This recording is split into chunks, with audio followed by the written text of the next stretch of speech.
नमस्कार दोस्तों, कैसे हैं आप। जय माता रानी, जय गुरुदेव। मैं रंजित कुमार सिंह आपके अपने कार्यक्रम नंबर के खेल में तहे दिल से आप सभी को स्वागत करता हूं। पिछले एपिसोड में आपने नवरात्र विशेषांक देखा था। आज मैं नवरात्र विशेषांक के तहत ही उन बातों पे बताने का एक छोटा सा कोशिश रहेगा जो हम लोग को छोटे छोटे बात जिसे हम लोग नज़रअंदाज करते हैं उसे हम बताने की कोशिश करेंगे, जिससे माता रानी का आशीर्वाद हम सभी पे बना रहे। जैसा कि आप सभी जानते हैं, किसी भी पर्व में सात्विक भोजन का बहुत ही महत्व है। इसमें लहसुन प्याज कदापि नहीं खाइए। संधा नमक का प्रयोग उपयुक्त है। सफ़ेद नमक सबसे अशुद्ध माना गया है। प्याज लहसुन इसलिए मैं मना कर रहा हूँ, ये तामसी भोजन होता है। किसी भी पर्व में संयमित उसी समय हम और आप रहेंगे जब भोजन सात्विक हो। इस अवधि में क्रोध पे नियंत्रण रखना बहुत ही ज़रूरी है। गुस्सा कम से कम हो, ये बहुत ज़रूरी है। इसके साथ ही साथ पूजा कभी भी करें, अपना मुख, अपना जो मुंह है वह दिशा पूरब और उत्तर होना चाहिए। पूरब सूर्य भगवान का दिशा है जो सबसे उच्च माना गया है। उत्तर में माँ लक्ष्मी निवास करती है। बुध ग्रह का वह दिशा है। भगवान गणेश निवास करते हैं। कुबेर भगवान उस दिशा में निवास करते हैं। इसलिए पूरब उत्तर दिशा सबसे शुभ माना गया है। पुष्प की हर एक देवी देवता में पुष्प का एक विशेष महत्व है। फूल का, अड़हुल का फूल सबसे शुद्ध और सबसे शुभ माता रानी के लिए है। गुलाब का भी फूल सबसे शुभ माना गया है। मैंने अपने अनुभव में देखा है, 20-22 सालों में लोग जो ग्रामीण क्षेत्र में रहते हैं, जहाँ खुला वातावरण रहता है, वहाँ के लोग अपने बाग बगीचे में फूल तो लेते ही हैं, तोड़ते ही हैं, चुनते ही हैं, लेकिन साथ साथ अब अड़ोसी पड़ोसी का फूल लेके चढ़ाना सबसे अच्छा नहीं माना गया है। आप यदि फूल को मांगते हैं तो वह ठीक है। यदि आपके पास उपलब्ध नहीं है तो आप फूल को खरीदिए। चुराया हुआ कोई भी सामग्री माता रानी को चढ़ाइएगा तो आशीर्वाद नहीं मिलेगा। लोग कहते हैं नवरात्रा में 9 दिन हम उपवास किए, व्रत किए, पूरा विधि विधान किए, पंडित जी को बुला के सारा काम किए, फिर भी फलित क्यों नहीं होता है। कहीं न कहीं तो चूक है। इस चीज़ को हम लोग समझने का कोशिश नहीं करते हैं। इसलिए आपसे अनुरोध है कि आप पुष्प को, ये पूजा का जो भी सामग्री हो, चाहे वह खरीद लीजिए, किसी से मांगी, वह सबसे उपयुक्त रहेगा। माता रानी को दुर्वा दूब नहीं चढ़ाया जाता है।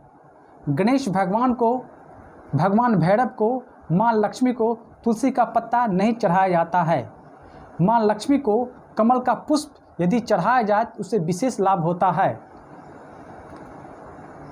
अपने आप पर संयम तो रखिए ही, और मिथ्या वचन 9 दिन कम से कम, जितना कम से कम मिथ्या वचन बोला जाए उतना ही माताजी प्रसन्न रहते हैं। बच्चे को जो बात नहीं मानते हैं, जो ज़्यादा अस्वस्थ रहते हैं, परिवार में ज़्यादा बीमारी रहता है, ये 9 दिन का जो अवधि है, इस अवधि में आप अपने आसपास माता रानी के, चाहे किसी भी दरबार हो, मंदिर हो, गहबर हो, आप वहाँ जाइए। शाम में घी का दीपक जलाया जाए, इस सबसे विशेष फ़ायदा होगा। यदि घी का दीपक नहीं है, तिल का तेल, चाहे वह काला तिल का तेल हो, सफ़ेद तिल का तेल हो, आप चढ़ाइए। हो सके 100 परिवार जाइए। यदि 100 परिवार आप मंदिर में नहीं जाते हैं तो कम से कम अपने छोटे छोटे बाल बच्चे, जो भी संतान हो, उसको ले जाइए। वहाँ का एक जो ब्रह्मांडीय ऊर्जा जो निकलता है, वहाँ एक जो ऐसा एक एनर्जी है, वहाँ का जो एक ऐसा मैग्नेटिक फील्ड है जिसमें आप जैसे ही प्रवेश कीजिएगा आपका शरीर, आपका मन और आपका तन और आपका विचार में परिवर्तन अवश्य होगा। ये कटु सत्य है, 100% सत्य है, इसमें कहीं से कहने वाली बात नहीं है। हम और आप घर में जो पूजा करते हैं उसका वेदांग बताता है कि 100% फ़ायदा होता है। आसपास के मंदिर में जाके पूजा अर्चना ये दर्शन करते हैं उसका 1000 गुना फ़ायदा होता है। और यही पूजा पाठ यदि हम विशेष स्थान पर चले जाए, चाहे जैसे वैष्णो देवी में जाके हम दर्शन करें, ठीक ना, तो वहाँ देखिए माँ का एक अनुपम आशीर्वाद, एक कृपा बना रहता है। इसलिए माता रानी के दरबार में जाने से विशेष लाभ है।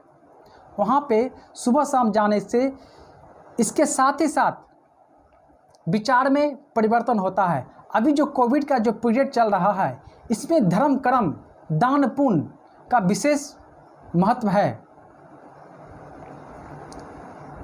दीपक जो हम लोग जलाते हैं, घी का तो जलाते हैं, साथ ही साथ इसमें एक चीज़ और ध्यान देने की बात है, दीपक से दीपक को प्रज्वलित नहीं करना चाहिए। वेदों में इसका चर्चा है कि ये सबसे अशुद्ध ये माना गया है। दीपक के नीचे, धूप बत्ती के नीचे अक्षत देने का रिवाज है। अक्षत माँ लक्ष्मी का प्रतीक होता है। अक्षत खंडित ना हो। अक्षत शास्त्र बतलाता है जिसका क्षय नहीं हो, जो खंडित हो गया, जो टूट गया, वो अरवा चावल है। इसलिए दीपक के नीचे, धूप बत्ती के नीचे, कलश के नीचे चावल का रखने का परंपरा है। नवरात्रा में माता जी को लाल वस्त्र, लाल चुंदरी नया अवश्य चढ़ाइए। साथ ही साथ अपने भी परिधान में लाल कपड़ा, लाल वस्त्र का बहुत आप उपयोग कीजिए, सबसे अच्छा होगा। महिलाएं हैं, साड़ी हो अच्छा रहेगा। बहन है, बेटी है, उनके लिए आप चुंदरी का प्रयोग, दुपट्टा का प्रयोग, कुछ भी नहीं है रुमाल अवश्य रखिए। पुरुष वर्ग के लिए लाल धोती, लाल गंजी, लाल गमछा। इससे क्या होता है कि हम जो ये वस्त्र धारण करके जब दुर्गा सप्तशती का पाठ करते हैं, जब कोई भी मंत्र का उच्चारण करते हैं तो एक एनर्जी मिलता है। इसके साथ साथ लाल आसन पे बैठ के मंत्र का उच्चारण, पूजा पाठ जरूरी है। ज़मीन पे बैठ के तो कीजिए ही नहीं, क्योंकि आप जो मंत्र, ये जो पाठ या चालीसा कुछ भी करते हैं उससे एक एनर्जी निकलता है। वह एनर्जी आपके 7 चक्र को एनर्जाइज करेगा। साथ ही साथ आपका जो ऑरा मंडल है, आभा मंडल है, उसको क्लीन करने का काम करेगा। इसलिए ऊनी वस्त्र लाल हो सबसे शुभ माना गया है। सुबह शाम इस नवरात्रा के समय में सुबह शाम अपने घर पे, अपने ऑफिस में, अपने कमरे में, अपने गाड़ी में, आप कहीं भी हो, माता रानी का गीत, संगीत, भजन, गीत, मंत्र जो भी संभव हो उसको आप सुनिए, उसको जपिए। सुनने से भी बहुत कुछ फ़ायदा होता है, क्योंकि ज्योतिष विज्ञान में ध्वनि का, भौतिक विज्ञान में ध्वनि का और जीवन में भी ध्वनि का बहुत बड़ा महत्व है। वो मंत्र जैसे ही आप और हम जपेंगे एक ध्वनि उत्पन्न होगा, एक तरंग उत्पन्न होगा, जिससे हमारा आपका बॉडी सकारात्मक तो होगा ही, साथ ही साथ ऑरा मंडल भी क्लीन होगा। एक चीज़ को मैंने हमेशा देखा है, लोग जब पुष्प चढ़ाते हैं माता रानी को, बाएं हाथ में पुष्प लेके दाएं हाथ से चढ़ाते हैं, जो शस्त्र संगत नहीं है। आप बाएं हाथ में पुष्प है और दाएं हाथ से लेके चढ़ाए माता रानी को, ये तर्क संगत नहीं है, ये उपयुक्त नहीं है, ये सही नहीं है। शास्त्र इस चीज़ को गलत मानता है। इसलिए कभी भी पुष्प जो चढ़ाइए, पुष्प का जो मुँह रहे वह माता रानी के समीप रहे, उनके दिशा में रहे। आपके दिशा में यदि पुष्प का मुँह है तो जो भी आपका मनोकामना है, जो भी समस्या है, वो आप ही के पास रहेगा। आप जो अनुरोध प्रार्थना किए हैं माता रानी को, आप जैसे ही पुष्प सीधा रखिएगा उसका फल पॉजिटिव होगा और आपका मनोकामना सिद्ध भी होगा। प्रत्येक दिन आरती में सिक्का अवश्य दे, जब संकल्प लेके पूजा करते हैं तो प्रत्येक दिन दक्षिणा भी अवश्य निकाले, जिसे माता रानी का कृपा बना रहेगा। नवरात्रा में अखंड ज्योति जलाने का बहुत ही विशेष महत्व है। इस चीज़ को भी आप ध्यान दीजिए।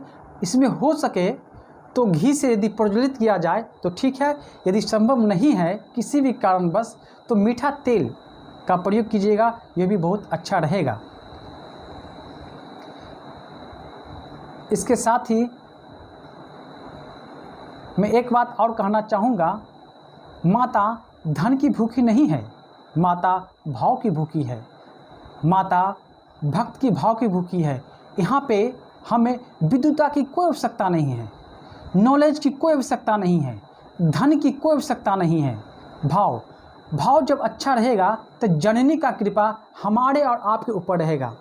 जैसा कि आप सभी जानते हैं, रामकृष्ण परमहंस पढ़े लिखे नहीं थे, उनको हस्ताक्षर भी करना नहीं आता था, फिर भी माँ काली के इतने बड़े भक्त बने। मैया का उनका ऊपर इतने बड़ा आशीर्वाद था, जो अपने हाथों से भोजन करवाते थे। उनके इर्द गिर्द विद्वानों का बहुत बड़ा जमावड़ा हुआ करता था। उन्होंने जो भी कुछ अनुभव प्राप्त किया माँ की कृपा से किया, माँ के अनुकंपा से किया। उन्होंने जो भी कुछ बोला उसके लिए आज अनेकों किताब हमारे आपके बीच में पड़ा हुआ है। इसलिए माँ को कभी भी हो भाव से जाइए, प्रेम से जाइए, श्रद्धा से जाइए। माँ हम सभी को देंगे, क्योंकि माँ ही हम सभी का जननी है। ये प्रकृति, ये ब्रह्मांड का निर्माण कैसे हुआ? प्रकृति अर्थात स्त्री अर्थात माता। हम सब उन्हीं का संतान है। पूजा पाठ में क्षमा प्रार्थना भी किया जाता है। आप जो भी कुछ बोलते हैं, कोई भी किसी प्रकार का त्रुटि हुआ, भूल हुआ, आप वहाँ पे माता रानी से प्रार्थना कीजिएगा, दंडवत प्रणाम कीजिएगा, झुक के प्रणाम कीजिएगा। वह आपकी इस बात को स्वीकार करेंगे और आपके ऊपर वह अपना कृपा दृष्टि बनाए रखेंगे। मैं ये जो चर्चा किया, इसमें जो भी किसी भी प्रकार का त्रुटि हो उसे आप क्षमा कीजिए। नमस्कार।